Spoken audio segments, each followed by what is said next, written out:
It's hard to know what exactly were my father's influences and his inspiration for this story.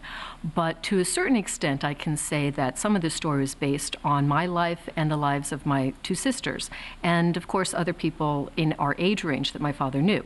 There are 5 kids in our family. My father had 3 daughters and 2 sons, and there are aspects of Sarah's personality that are pretty clearly drawn from some of us. As we were growing up, there was a lot of babysitting, whether I was babysitting for my younger sister, who's 9 years younger, or Lisa babysitting for Heather, or whether it was us babysitting for other people's babies. The whole issue of an adolescent girl being responsible for a baby is something that my father saw a great deal of. There are other things that my father drew on, this whole issue of choosing. That the girl, Sarah, is constantly choosing. She has to choose between this and that and this and that. And how does she make those choices? That my father wanted us to be able to make intelligent choices, but not so intelligent that they're putting their brains ahead of their heart. I think my dad had some interesting ideas about making choices because he himself had made some very unusual choices in his life.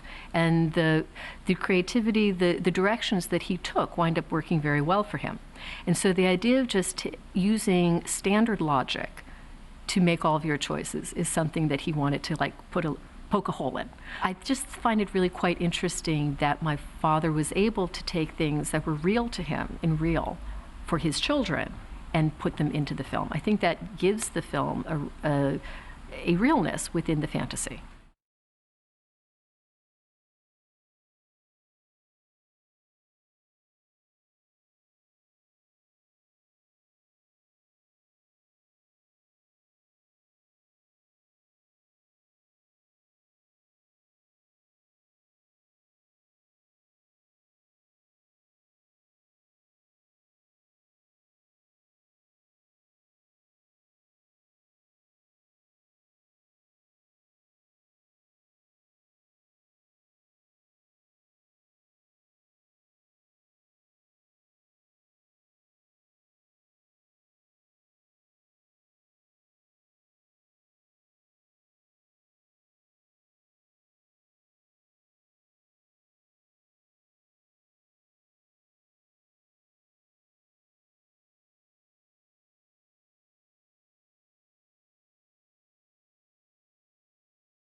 My job on Labyrinth actually was very simple.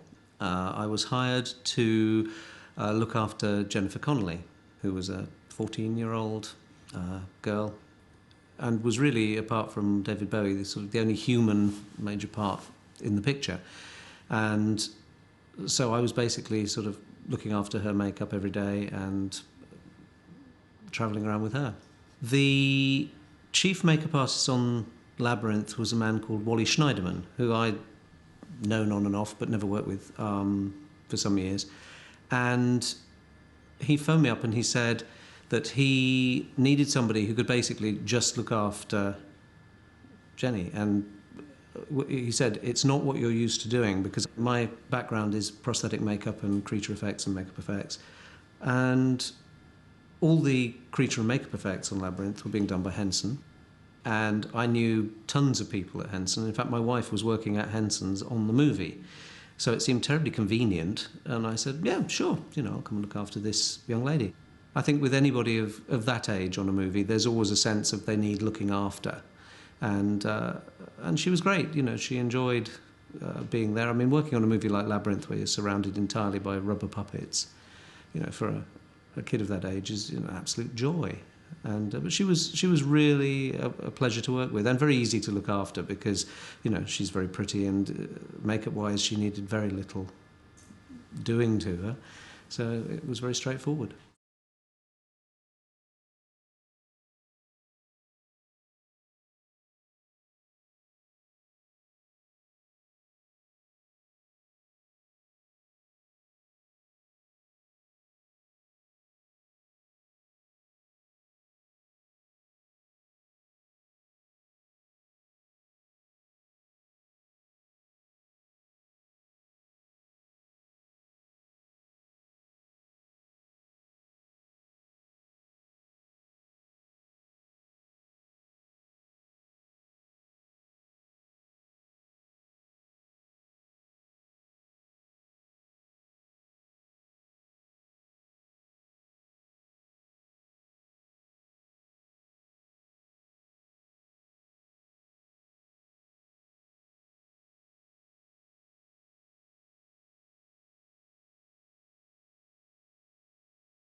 I think that my father was disappointed by the critical reaction to Dark Crystal, and that he wanted to make a film that was more accessible. And so across the board, he was choosing partners and choosing directions that he thought would open the film out and make it more appealing to more people. Whether it was having great music, was having a beautiful young girl starring in it, whether it was keeping an overall sense of lightness, physical lightness throughout the film, that you see the sky a lot. And I think particularly the opportunity to work with David Bowie was just so mind-bogglingly great. And David Bowie was his first choice, and it was a great experience for him to get to collaborate with somebody, to not just somebody like David Bowie, but with David Bowie. I mean, this was fantastic.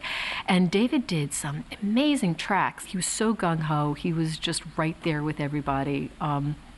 Everybody loved working with David. He was marvelous. He was really marvelous. So I think that across the board, this was more of a collaborative effort with a number of, at each stage, he was looking for a partner, a collaborator that would help him to be able to make it a better film.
The shaft of hands was just such a marvelous concept and such a weird and grotesque concept. The idea that this girl would get the right answer and then still just drop straight down into this disgusting, gross shaft of hands.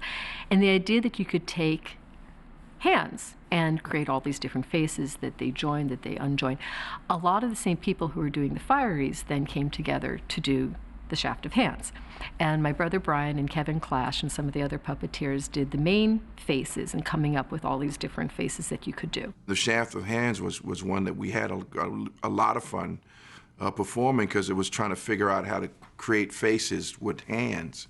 And then, you know, we would do that with the gloves, and then they would have to paint enhancement, you know, like lightness around certain parts of the hand, so you really could see that it looked like an eye, or looked like, you know, because at one point somebody did eyes like that, you know, like the lids would blink, and so they just put a little bit of a lightness to the tips of the thumbs, so you could, in the darkness, you could see that, and you could see that these were the lids and that was the pupils. The shaft of hands itself was this great column. It was about 30, maybe 50 feet tall. It was huge. It's enormous. It filled this one of the largest sound stages vertically. There was these different scaffoldings that just went from the floor all the way up 25 feet, and there was puppeteers all up there. And if they weren't in gloves, they had fake ones that had a dowel in the back that you just moved. There was one day when they needed a lot of extras to fill the hands for the shaft of hands so they could drop Sarah all the way down. And so they did an extras call, and they invited, must have been 100, I don't know, a large number of extras. And I think that some of these young ladies coming out thinking they're coming out to be an extra on a David Bowie movie, and they were so excited it was going to be a David Bowie movie, and so they were in high heels, and they were all dressed up, and they had their hair done, beautiful, fluffy mohair sweater, and they were led out to the back and shown the shaft, this shaft of green slimy hands. And you had to climb up the ladders and lie down on these vertical planks and stick your hands through these green slimy gloves and stay there. You get to stay there all day in green slimy hands. Jennifer was a trooper. She was 25 feet up in the air, and there was, you know, she had this, again, it was like a seat type body cast that would position her in a certain way, and they would start here and end about up here. So she still had the movement of her legs and her arms. So, and it was amazing. I thought it worked great.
In our New York workshop, we generally have the puppet builders work on a character from the design all the way through to the end, one person building one character. For a project as complex as Labyrinth, we needed to divide things up. So it was more of an assembly line thing. I'm used to doing puppets from the very beginning to the end, so it was kind of interesting to work that way with other people. We had the sculptors, the mold makers, people in the foam lab making the foam latex, puppet builders, mechanics who were doing eye blinks, nose wiggles, ear twitches, whatever was called for in any character. After they'd done their mechanics, it would go to the puppet builder. The puppet builder would assemble it with the mouth and all of the grips and so on for the puppeteer's hand inside, so that they worked well as puppets. We were covering mechs with skins, so you had to figure out how to do all the eyelids so the eyelids worked, and that was goblin stuff, and all the mouths had to work well. It was different than the soft puppets that I normally do, so it was like getting used to whole new materials and everything, and it was all done. Somebody did the inside skull, and then I covered it, and then somebody else painted it, and then somebody else put it in the hair. All kinds of challenges to deal with. How could we make armor that looked like metal armor, that was lightweight but durable enough for human beings to wear, lightweight enough for puppeteers to hold up over their heads? What could we make weapons out of that looked like it was heavy and sturdy and so on, but could be puppeteered? There was just innumerable challenges.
Ludo's coat was knitted out of a yarn fiber and a lycra fiber, so it was stretchy. So the gals had to knit miles of it, because by the time the machines are about a yard wide, but knitting with an elastic fiber, when you take it off the machine, it's suddenly only half of that. And the machines are very noisy as you drag that device across all those needles. We ultimately had to banish those two ladies from our workshop because it was just so noisy. No one else could hear themselves think. We couldn't hear phone calls. We couldn't hear anything.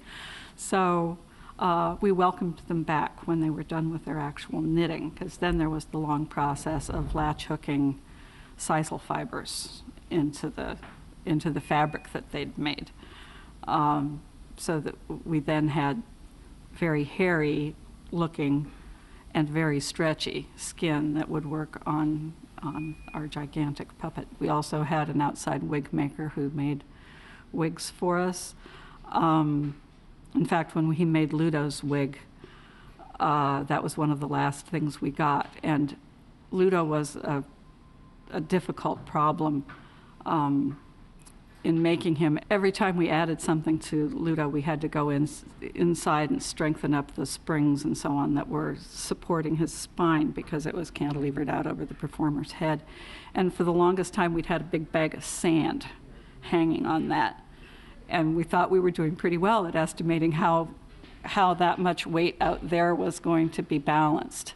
But when we got his wig, we had to go back again. It was the last thing we did. We had to go back and tighten up the springs one more time because his wig was so big it weighed 2 pounds. I still to this day have not seen a creature suit quite as cleverly engineered as that. It was an incredible piece of work in the way it moved and the way it could fall and get up, and and that's what Henson was really good at. The Henson Company were really good at.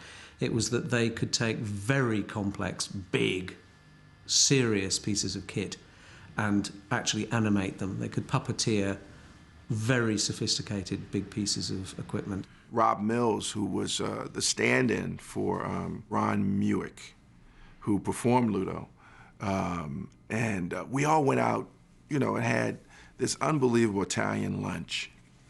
Ron was there, we all there talking, everything. We got back, because this was all in rehearsals. We got back. They started to put Ron back in the costume.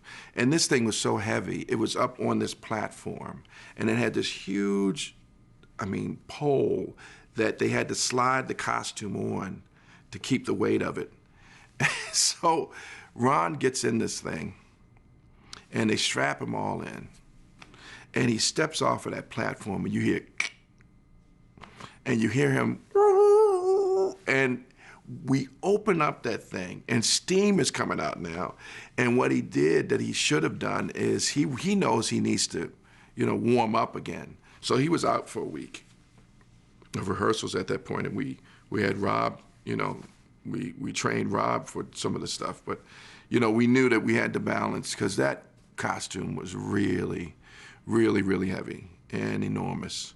And we had to be careful. When you're dealing with creatures that you haven't really created before, there's challenges of how you puppeteer it, how it works. There's always some troubleshooting that goes on. Hopefully not screwing up the amount of time that you have, your schedule, but sometimes that happens too.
My father was really intrigued by a style of puppetry called bunraku.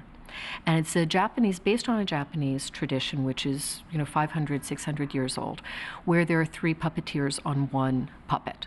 And that one puppeteer is doing the hands, one puppeteer is doing the feet, and one is on the head.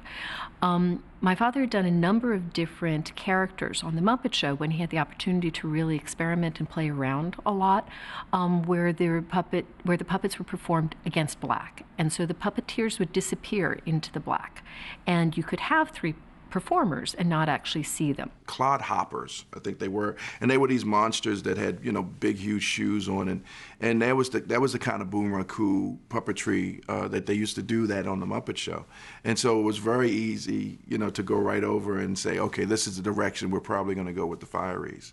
But of course, it all stemmed from bunraku. So you're actually wearing the feet on your feet, or in front of your feet rather, because they're on extensions, and you're operating the body with one at the pelvis and one at the chest. And so you can really get some great moves of really nice little hip movements, little wiggle, hula dancing kind of stuff. So I was into that sort of hula dancing things and trying to do leaps. And it was a really complicated coordination job to get us all dancing the right way. It starts with the puppeteer who's actually doing the head, and then everybody else has to sync up to that puppeteer. And no, I mean, especially on a movie, you have a lot of time to really connect. You have more time than during television to connect to each other and get it. And so it definitely felt that way. I mean, I could do whatever, and they would know what to do with the hands or with the feet or with the body. We had a marvelous choreographer who just thought we were completely ridiculous. We were not enough trained dancers in our group. We're a lot more puppeteers in our group, and we had a little trouble getting those dance moves down, but we did our best. We were shooting the piece where the Fiery's eyes close. He puts his hands in his mouth, pulls it out. The eyeballs are here. He opens up his sockets. There's nothing there. He shakes it. He throws it like a pair of dice.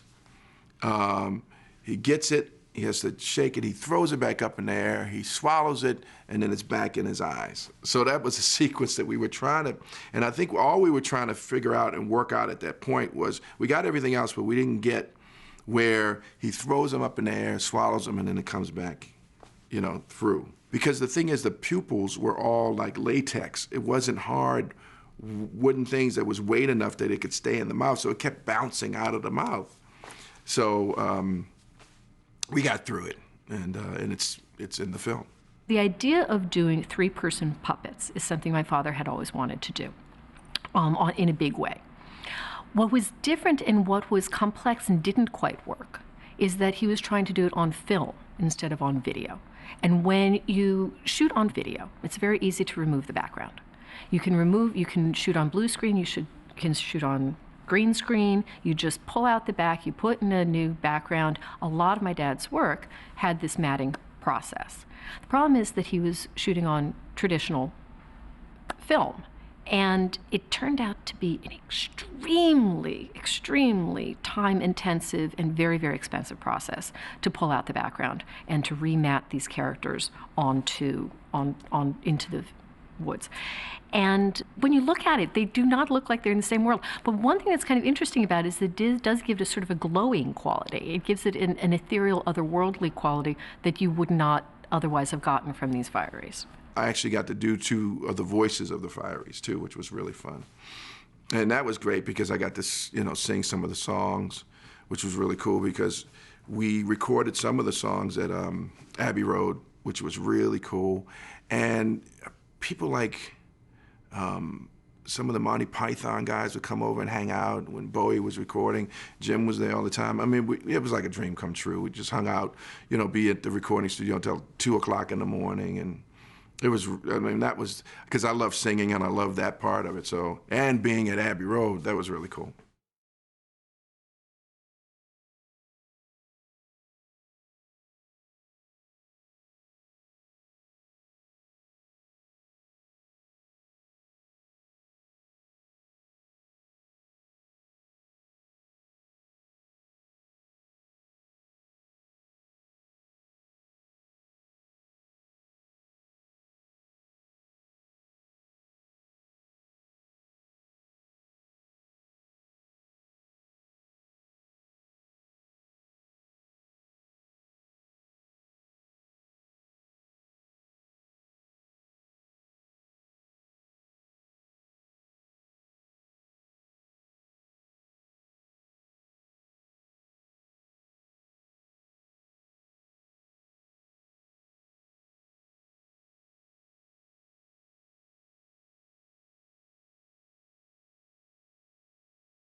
I love doing characters where there's no voice to them, and you just play around with the mannerisms and the personality. But the challenges was I was laying a lot of times when we would do, you know, Didymus would be on top of Ambrosius. I was laying on my side with a monitor, you know, a big monitor somewhere on the set on the floor, but I was on this little wheelie platform, and then Dave was laying there puppeteering. It was just weird, and in some of the documentaries you'll see how we're positioned. Ambrosius was beautiful because it was made to look exactly like a sheepdog. So they had to, you know, build that character because it went back and forth. Sometimes you saw Didymus riding on an actual sheepdog, you know, a radio-controlled Didymus. As the dog runs, his body in the middle gets smaller and bigger, smaller and bigger. And so the strap that they had on for Didymus, you know, it had to go with that. And the first tryouts, it was hysterical because, you know, the dog would run and Didymus would be on, and all of a sudden Didymus would just turn upside down because the body strap was not set up right. And so they figured that out. One of my favorite things, if you ask me for a funny story from Labyrinth, was the Bog of Stench, because that was really a pool of slime with fake rocks emerging from it. And to make that goo, the special effects department had put together some concoction of stuff that included green dye. And the dog that Didymus rides on, part of the time is a puppet, and part of the time is a show dog, sheepdog. Beautiful, beautiful dog. And we had to make little furry mucklucks for the real dog to go walking through the Bog of Stench. We had to make a little girdle for him or her. I can't remember if it was a male or female dog, but we had to make a little tight-fitting thing that fit under the saddle and was a flying harness. That was so the dog was suspended and could not fall in to the water. But if his foot should slip into that green dye, they told me it took 2 years for a dog to grow a show coat for a sheepdog. So we had to protect its feet. So just in case it got its feet in the water, we wouldn't have ruined this gorgeous dog for 2 years.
My father had held a number of masked balls here in New York City, and we were really into this whole idea of masking and what does it mean to be in costume, what does it mean to socialize when you're in masks. And we did some marvelous, marvelous theatrical things that came out of this. The balls were beautiful because everybody really dressed up in full costumes. A lot of the builders from the workshop who knew how to build, things, they came in unbelievable costumes. Whether they were trees or they were double-faced people, great huge.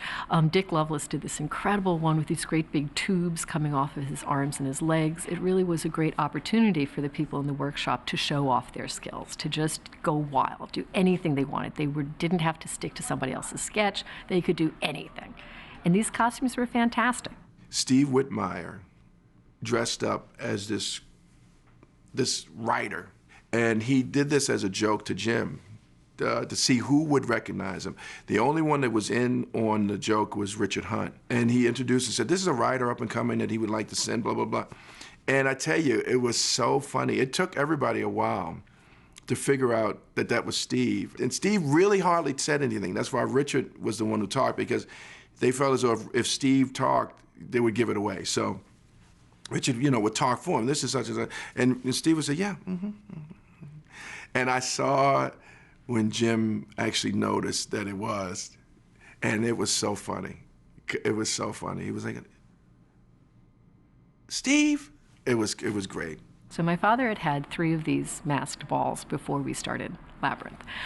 So I think that was in the back of his head when he came up with the masked ball scene. Some of us danced in that scene. I got to be a dancer in the masked ball scene, and that was great fun. It was kind of weird. Again, it was a little strange to be in these extreme costumes and wafting around, but it was marvelous to see Jennifer dancing with David Bowie. A makeup artist called Linda DeVetta, who was, and still is, very well known for doing really beautiful looks on women, who I've known for years. We got her to come and do that look because they wanted to make Jenny just look, 10 years older, much more sophisticated. I also think that there's something quite eerie about being a young person going through a masked ball, that you can't actually interact directly with people, that you are trying to figure out who everybody is. There's something really creepy about it. And I think that he did capture that sense of disorientation.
Brian Froud had come to New York to have a meeting with Jim about something, and he came back and said, "We have a problem." And we were sitting in a small office at the workshop at that point, and I said, "Is it bigger than this room?" And he said, "Mm-hmm, yes it is." That he had gone to New York and talked about humongous with Jim. And so when Jim had an idea, it could be as big as something like that. Ultimately, the special effects department made that character because he had to be moved by hydraulics that took up the whole soundstage. But Jim didn't think small. He would come back and say, "It's 20 feet tall, no problem." And actually, that's another thing that I did. I was the little creature, the little guy that was working humongous, where, you know, Hoggle jumps in and pulls him out. So I did that too, so that was fun.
I play actually two different characters in Labyrinth. The character names are Bumpot and World War II. The reason the second character is called World War II, because if you look at the character, his face is rather like a sort of a gas mask kind of construction, and it had a very tall helmet with horns protruding from either side of it, and it was quite a bit top heavy actually, that one to wear. Whereas Bumpot, he's more of a kind of bird-like goblin. So he's sort of got a very long beak that comes out the front here, and the helmet that he wears, the armour at the back, goes out that way, very long. So he sort of looks like the top of a pickaxe, if you were to look at him. I had to go through life casting of my head and entire body, so they could construct the armour and all the things that I needed to wear. And the costume was, it really involved an animatronic head. So that means that a separate operator with a remote control can move the eyeballs and other parts of the face. But in my case, I was responsible for moving the beak. So a mechanism was attached to my chin, and as I open and close my own mouth, so the beak would open and close. Vision in these sorts of costumes is always a problem, so seeing where you're going. And it actually made for quite a lot of outtakes on Labyrinth, because there were constantly goblins running into walls, falling over, being knocked over by other goblins. And I remember I felt there was a bit of a vendetta against me, because I was one of the smallest goblins, and I kept getting run over by the riding goblins. So these were average-sized puppeteers who sat in a kind of costume, and the top half was an armoured goblin, and then below them was a weird kind of creature. And in effect, their legs were inside the creature's legs, but their bodies were inside the goblin on top. But it looked amazing, and they could like ride them and operate the head using the kind of reins that they had. But every time I ran across a pathway, I would get knocked into by one of these riding goblins who couldn't see but were running full speed. And it happened many, many times. So the first thing I knew was basically I'd hear this loud noise as they hit me, and the next minute I was on the floor, sprawled out. But got up and went for another take every time. But yeah, just so vision and working in all of the suits for everyone was a big problem.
The Goblin City was an amazing set. In its day, it was probably one of the largest sets that had been constructed.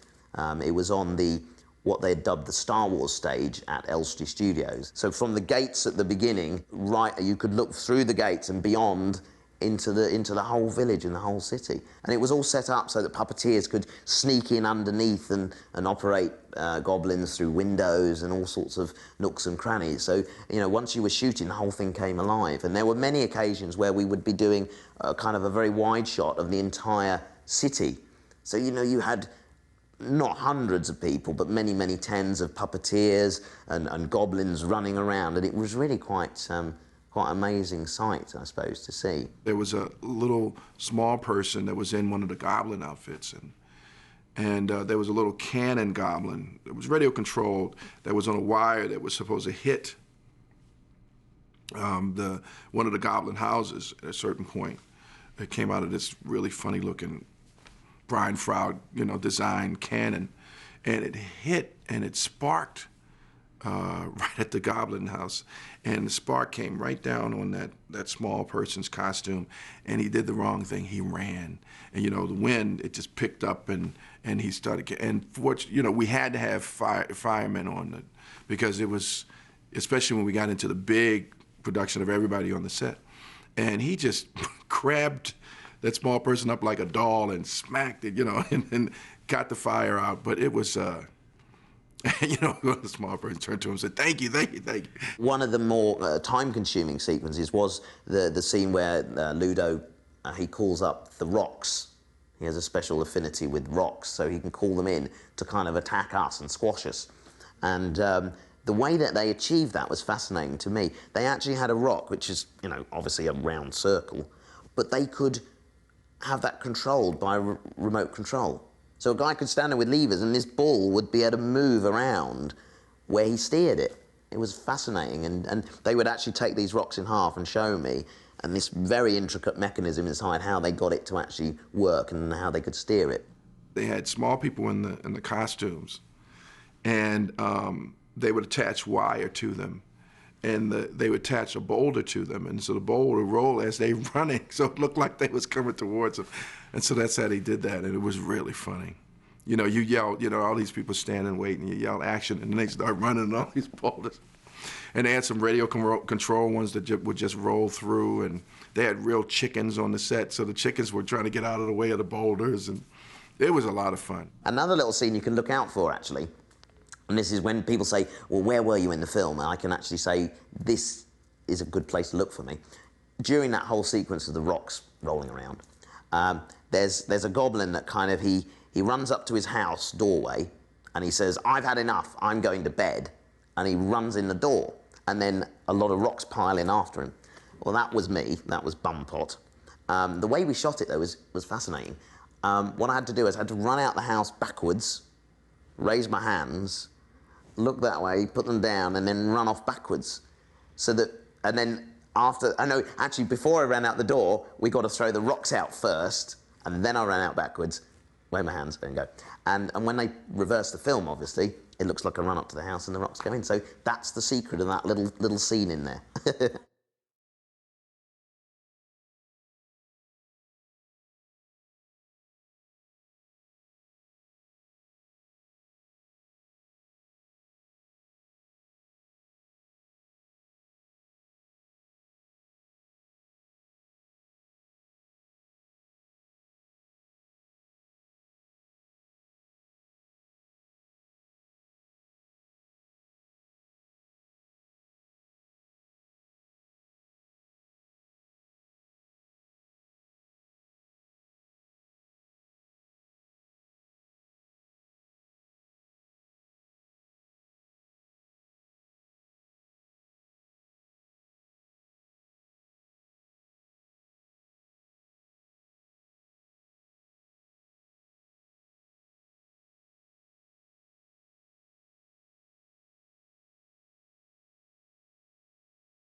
I think my father was really fascinated by fantasy, and that he loved doing Sesame Street, he loved doing Muppet shows, he loved all those Muppet characters, and they were really about characters.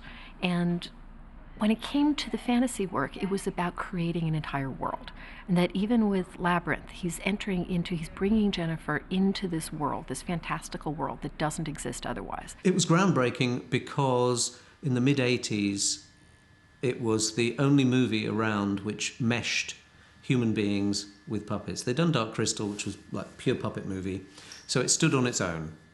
Whereas this was an attempt to put real people into a completely Henson-esque environment, and it worked. So I think it stands for that alone. People come up to me regularly and say, oh, I'm a huge fan of Labyrinth. I grew up with the movie, I love Labyrinth, and are excited that I was part of that film, and I'm very excited I was part of that film as well. I found it an adventure from beginning to end to work on it. I got to work with so many really talented people and learn so much. It was just a fascinating experience. I worked on Dark Crystal as well. It was just carried, more of Dark Crystal on and became a bigger, different kind of thing. So it was a lot of fun. Looking back on the film, I'm pleased. I feel as though I was blessed. I'm very lucky to have worked on such a wonderful, and I wish it was more of a success for Jim. I know that really hurt him, but it was a success for all of us to do something that was so creative and so much fun. And again, it being my first movie, I will cherish it for the rest of my life.